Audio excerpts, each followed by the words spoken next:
നമ്മൾ വഖഫിൻ്റെ വിഷയമൊക്കെ എടുത്തപ്പോൾ ഒരു മതേതര ഇന്ത്യയിലെ ഇത്തരം കാടൻ നിയമങ്ങൾ അല്ലെങ്കിൽ ഇത്തരം ചില ക്ലോസുകൾ ഭയങ്കര ഉപദ്രവകരമാകുന്നുണ്ടെന്ന് നമ്മൾ പറഞ്ഞു. പക്ഷേ അതേസമയം ഈ ഒരു ആവിഷ്കാര സ്വാതന്ത്ര്യത്തിൻ്റെ പേരിൽ എമ്പുരാൻ പോലുള്ള സിനിമകളിൽ ക്രിസ്തീയ ചിഹ്നങ്ങളെ അവഹേളിക്കുന്ന ഒരു പ്രവണത നമ്മൾ കണ്ടുവരുന്നുണ്ട്. അപ്പം ഇതിനെക്കുറിച്ച് സഭയ്ക്കൊരു വ്യക്തമായ കാഴ്ചപ്പാട്, ഈ സിനിമയാണെന്ന് പറയുന്നു, ആവിഷ്കാര സ്വാതന്ത്ര്യമുണ്ടെന്ന് പറയുന്നു, അതേസമയം ക്രിസ്തീയ ചിഹ്നങ്ങളെ അവഹേളിച്ചുകൊണ്ട് അതൊരു മാർക്കറ്റിംഗ് തന്ത്രമായിട്ട് ഇപ്പോൾ ഒരു മലയാള സിനിമകളിൽ നമുക്ക് ഉടനീളം കാണാൻ സാധിക്കും. അതിനെക്കുറിച്ച് എന്താണ് പറയാനുള്ളത്? ആവിഷ്കാര സ്വാതന്ത്ര്യത്തെ എന്നും മാനിച്ചിട്ടുള്ള വിഭാഗമാണ് ക്രൈസ്തവ കത്തോലിക്ക സഭ. ഒപ്പം തന്നെ സിനിമയെ സിനിമയായി കാണാനും ഉള്ള ബോധവും വിവേകവുമൊക്കെ ഞങ്ങൾക്കെല്ലാവർക്കും ഉണ്ട് എന്നുള്ളതും പൊതുസമൂഹത്തിൽ നല്ല ധാരണയുണ്ട്.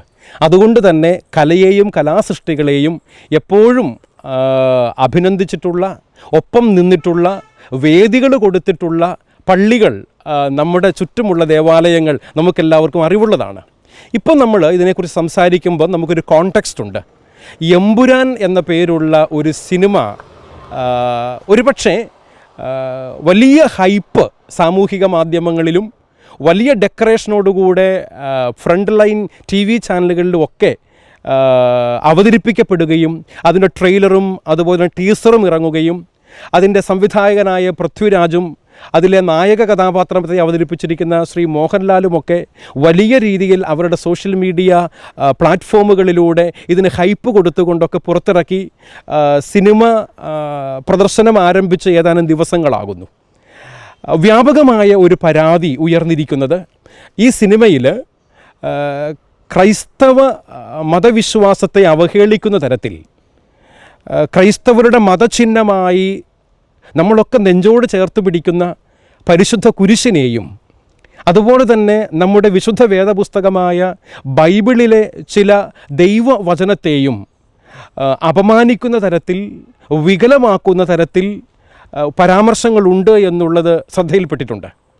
പ്രധാനമായും ഇടിഞ്ഞു പൊളിഞ്ഞു കിടക്കുന്ന, തകർന്നു വീഴുന്ന ഒരു ദേവാലയത്തിൻ്റെ പശ്ചാത്തലത്തിൽ ആ ദേവാലയത്തിന് മുകളിൽ ഉയർന്നു നിൽക്കുന്ന രക്ഷയുടെ അടയാളമായ വിശുദ്ധ കുരിശ് ഒടിഞ്ഞ് താഴേക്ക് തലകുത്തി വീഴുന്നതും, താഴെ വീഴുന്ന കുരിശിനെ എൽ എന്ന് ലൂസിഫർ എന്ന എമ്പുരാൻ എന്ന സിനിമയുടെ ആദ്യ ഭാഗമെന്ന് നിർമ്മാതാക്കൾ തന്നെ, അണിയറ പ്രവർത്തകർ തന്നെ പറയുന്ന ലൂസിഫറിൻ്റെ ആദ്യത്തെ അക്ഷരം, ലൂസിഫർ എന്നാൽ പിശാചാണ്. പിശാചിനെ സൂചിപ്പിക്കുന്ന ലൂസിഫർ എന്ന വാക്കിൻ്റെ ആദ്യത്തെ അക്ഷരമായ എല്ലാക്കി വിശുദ്ധ കുരിശിനെ, രക്ഷയുടെ അടയാളമായ കുരിശിനെ മാറ്റി എന്നുള്ളതും, അതുപോലെ തന്നെ അതിലെ കഥാപാത്രങ്ങൾ ആവർത്തിച്ച് ദൈവവചനത്തെ കോട്ട് ചെയ്തുകൊണ്ട് തന്നെയും വികലമായി അവതരിപ്പിക്കുന്ന പ്രവണതയും കണ്ടിട്ടുണ്ട്. എന്ന് പറഞ്ഞാൽ പിതാവിനും പുത്രനുമിടയിൽ വിരിയുന്ന ഇരുട്ടിൻ്റെ പൂവ് എന്ന് പറയുന്നത് ആരെക്കുറിച്ചാണ്? അതുമല്ലെങ്കിൽ ദൈവപുത്രൻ തന്നെയും തെറ്റു ചെയ്താൽ പിന്നെ പിശാചിനെ അല്ലാതെ മറ്റാരെയാണ് ആശ്രയിക്കുക എന്നൊക്കെയുള്ള ചോദ്യങ്ങൾ എങ്ങോട്ടാണ് വിരൽ ചൂണ്ടുന്നത്?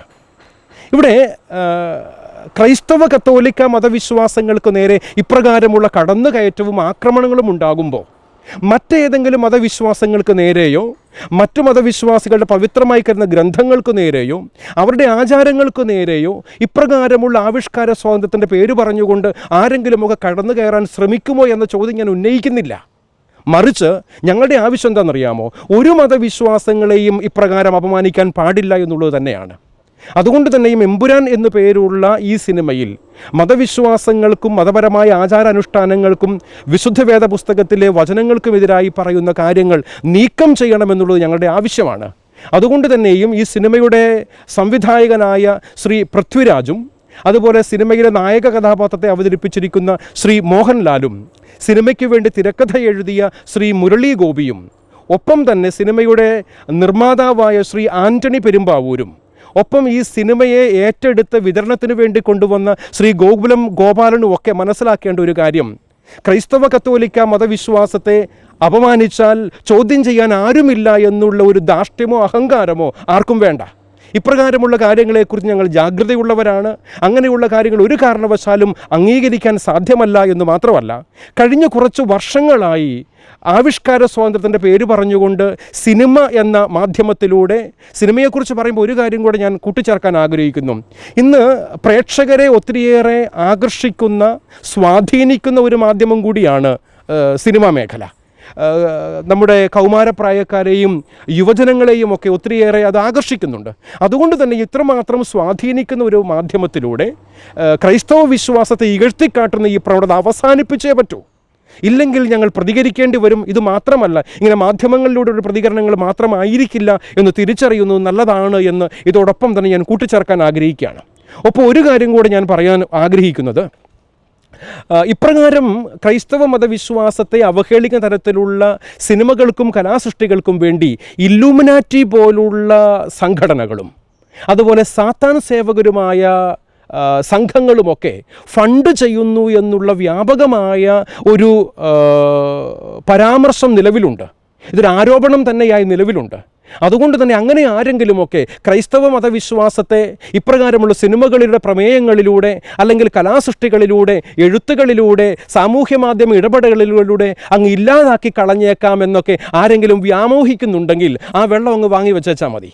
കാരണം കഴിഞ്ഞ 2000 വർഷങ്ങളായി ഈ തിരുസഭ ഇന്നും ഇപ്രകാരം ശക്തമായി നിലനിൽക്കുന്നുണ്ട് എങ്കിൽ, ലോകത്തിലെ തന്നെ ഏറ്റവും വലിയ മതമാണ് ക്രൈസ്തവ സഭയെങ്കിൽ, ഒപ്പം ഏറ്റവും കൂടുതൽ ദശലക്ഷക്കണക്കിന് വിശ്വാസികൾ ദൈവപുത്രനായ യേശു കർത്താവിനെ രക്ഷകനായി കാണുന്നുണ്ടെങ്കിൽ ഇതൊരിക്കലും തകർക്കില്ല, തകർക്കാൻ പറ്റില്ല. നിങ്ങളുടെ ആരുടെ ഇങ്ങനെയുള്ള ഉമ്മാക്കികൾ കണ്ട് ഭയപ്പെടുന്നവരല്ല ഞങ്ങൾ. അതുകൊണ്ട് തന്നെയും അപ്രകാരം ആരെങ്കിലുമൊക്കെ ചിന്തിക്കുന്നുണ്ടെങ്കിൽ നിങ്ങൾക്ക് തെറ്റുപറ്റി. ഇത് ഞങ്ങളുടെ ചങ്കിൽ ഞങ്ങൾ കൊണ്ടു നടക്കുന്ന വലിയ വിശ്വാസത്തിൻ്റെ ഭാഗമാണ്. അതുകൊണ്ട് ഇപ്രകാരമുള്ള നുറുങ്ങുവിദ്യകളിലൂടെ ആരെങ്കിലുമൊക്കെ ഞങ്ങളെ അപമാനിക്കാൻ, ഞങ്ങളുടെ വിശ്വാസത്തെ അപമാനിക്കാൻ ശ്രമിക്കുന്നുണ്ടെങ്കിൽ അതിൽ നിന്നും പിന്മാറുന്നതായിരിക്കും നല്ലത് എന്ന് തന്നെയും ഒരു മുന്നറിയിപ്പ് നൽകാൻ കൂടി ആഗ്രഹിക്കുകയാണ്. ഈ സിനിമ ഇറങ്ങി ഏതാനും ദിവസങ്ങൾ കഴിഞ്ഞപ്പോൾ സിനിമയിലെ നായക നടനായ ശ്രീ മോഹൻലാൽ അദ്ദേഹത്തിൻ്റെ ഫേസ്ബുക്ക് പേജിലൂടെ ഒരു പോസ്റ്റ് പങ്കുവച്ചിട്ടുണ്ട്. അതിൽ അദ്ദേഹം പറഞ്ഞത്, ഈ എമ്പുരാൻ എന്ന സിനിമയുമായി ബന്ധപ്പെട്ട് രാഷ്ട്രീയ സാമൂഹികമായ ചില ആരോപണങ്ങൾ ഉയർന്നതിൻ്റെ പേരിൽ അത് റീ എഡിറ്റ് ചെയ്യാൻ വേണ്ടി ഞങ്ങൾ ഉദ്ദേശിക്കുന്നു എന്ന് പറയുകയും അത് റീ എഡിറ്റ് ചെയ്ത വേർഷൻ സെൻസർ ബോർഡ് പരിഗണിക്കുകയും വീണ്ടും അത് പ്രദർശനത്തിനെത്തുകയും ചെയ്തിട്ടുണ്ട്. ആ പോസ്റ്റിനകത്ത് ശ്രീ മോഹൻലാൽ പറയുന്ന ഒരു കാര്യം ഞാൻ ശ്രദ്ധിച്ചു. രാഷ്ട്രീയ സാമൂഹികമായ ചില തെറ്റുകൾ സംഭവിച്ചതുകൊണ്ട്, അത് ചൂണ്ടിക്കാണിക്കപ്പെട്ടതുകൊണ്ട്, എന്നെ സ്നേഹിക്കുന്ന വ്യക്തികൾക്ക് അത് വേദന ഉളവാക്കിയതുകൊണ്ട് അപ്രകാരമുള്ള പരാമർശങ്ങൾ ഞങ്ങൾ പിൻവലിക്കും, റീ എഡിറ്റ് ചെയ്യുമെന്നാണ് പറഞ്ഞത്. എനിക്കൊരു ചോദ്യമുണ്ട് ഇവിടെ. എന്തുകൊണ്ടാണ് ക്രൈസ്തവരുടെ വിശ്വാസത്തെ ഇപ്രകാരം ദ്രോഹിച്ചിട്ടും അത് ചൂണ്ടിക്കാണിച്ചിട്ടും റീ എഡിറ്റ് ചെയ്ത വേർഷനിൽ എന്തുകൊണ്ടാണ് അവ നീക്കം ചെയ്യാത്തത്? ഇപ്രകാരം ഞങ്ങളുടെ മതവിശ്വാസങ്ങൾക്ക് നേരെ എന്തുമാകാം എന്നുള്ള ഒരു ചിന്ത ആർക്കെങ്കിലും ഉണ്ടെങ്കിൽ അത് നല്ലതല്ല. ക്രൈസ്തവ കത്തോലിക്ക വിശ്വാസത്തെ അവഹേളിക്കുന്ന തരത്തിലുള്ള എന്തു പരാമർശങ്ങൾ ഉണ്ടായാലും അത് കേവലം എമ്പുരാൻ എന്ന ഈ സിനിമയിൽ മാത്രമല്ല കേട്ടോ. ഞാനത് പറയുന്നതിന് മറ്റൊരു കാരണം കൂടിയുണ്ട്. അതിൻ്റെ ആദ്യത്തെ വേർഷൻ വന്നു കഴിഞ്ഞു ലൂസിഫർ എന്ന പേരിൽ. അതിലും ഇപ്രകാരമുള്ള ചില പരാമർശങ്ങളുണ്ടായി. അതിനുശേഷം ഒത്തിരിയേറെ സിനിമകളിൽ ഇപ്രകാരമുള്ള പരാമർശങ്ങൾ നമ്മൾ കണ്ടു. ലൂസിഫറിൻ്റെ 2ാം ഭാഗമെന്ന് അണിയറക്കാർ തന്നെ പറയുന്ന എമ്പുരാനിൽ അപ്രകാരമുള്ള പരാമർശങ്ങൾ കാണുന്നു. ഇനി ഇതിനൊരു 3ാം ഭാഗമുണ്ട് എന്ന് അവർ തന്നെ പറയുന്നു. ആ 3ാം ഭാഗത്തിലും ഇപ്രകാരമുള്ള എന്തെങ്കിലും പരാമർശങ്ങൾ ഉണ്ടെങ്കിൽ തീർച്ചയായും അങ്ങനെയുള്ള കാര്യങ്ങൾക്കെതിരെ ഞങ്ങൾക്ക് സംഘടിതമായി പ്രതിരോധം തീർക്കേണ്ടി വരും, പ്രതിഷേധിക്കേണ്ടി വരും. അതാർക്കും ഗുണകരമാവില്ല. കാരണം സമൂഹത്തിൽ സന്തോഷത്തോടും സമാധാനത്തോടും കൂടെ ജീവിക്കണമെന്ന് തന്നെയാണ് ഞങ്ങൾ ആഗ്രഹിക്കുന്നത്.